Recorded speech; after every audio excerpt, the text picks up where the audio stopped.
Hi everybody, and a very warm welcome to Susannah's Kitchen, wishing you a very Merry Christmas. And thank you for choosing to click on this video. So we make everything in the Ninja Foodi here, and Christmas is no exception. Of course, I don't expect you to be making a whole Christmas dinner for like 10 people using just one Ninja Foodi, but these recipes aren't just for Christmas Day. These recipes are for the full festive season. So I've got you covered with everything from party nibbles, starters, main courses, desserts, drinks. I've got the full works going on this December, so I really hope you enjoy these videos. Don't forget to give me a like below and subscribe to my channel as well. So today's recipe is an exclusive cookbook recipe. I've got a brand new Christmas cookbook that I have just released over on my website, which is www.susannahskitchen.uk. So go over there and grab yourself a copy. Now you don't need to worry about saving this video for today's recipe because there'll be a QR code in the cookbook which will link back if you do want to watch the recipe video again. And all my recipes are super achievable and of course really delicious. So I hope you enjoyed today's Ninja Foodi recipe. Let's go and start cooking. This is my extra special Christmas curry, and it's fully vegetarian and vegan, so really you can cook this for everybody, and of course it's super delicious. We are adding some little spices that give a hint of Christmas to this recipe, but the nice thing is we're using some beautiful vegetables here.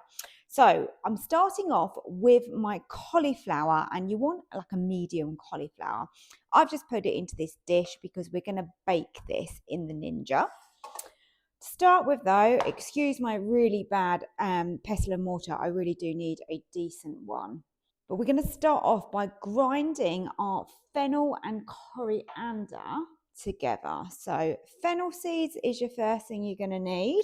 So let's just measure our fennel seeds into there. You're going to also want coriander seeds in here.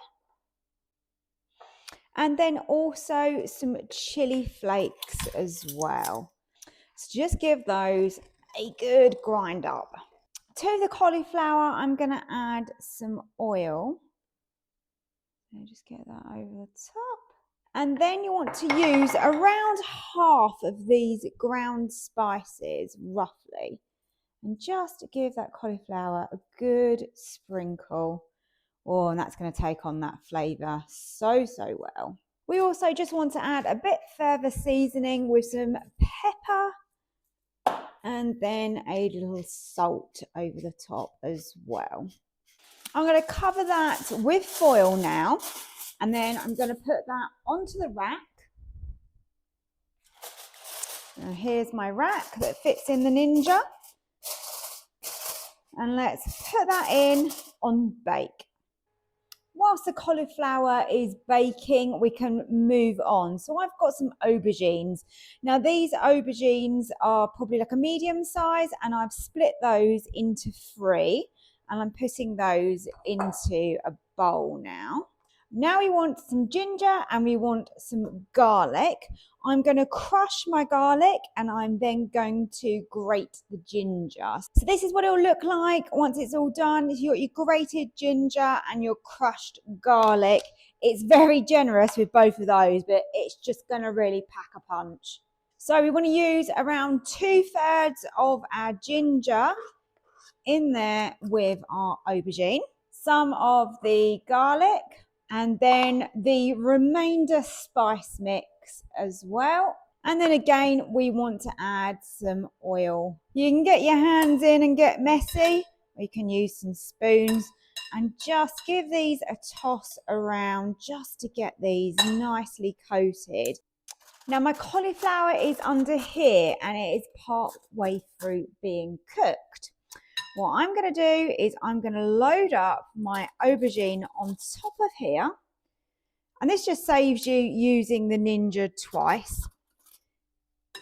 We may be a little bit limited on space, but we will work with it.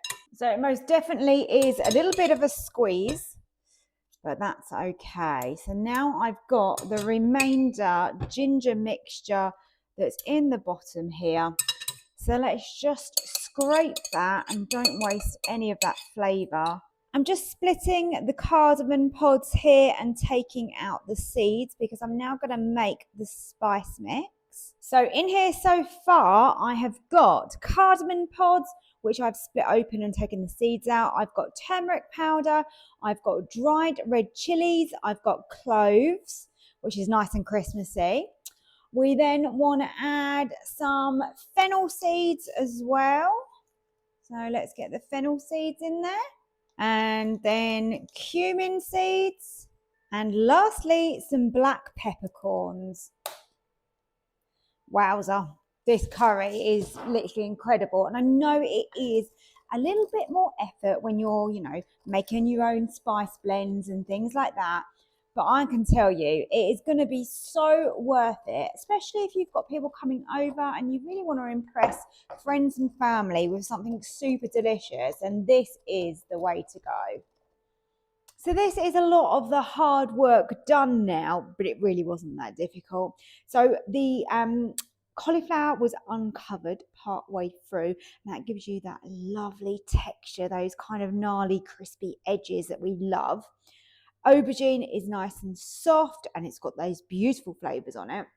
My tomatoes, I haven't exactly de-seeded them because there is certainly seeds in there, but I have removed a lot of the seeds and I've chopped all of those tomatoes up. It is a huge amount of tomatoes.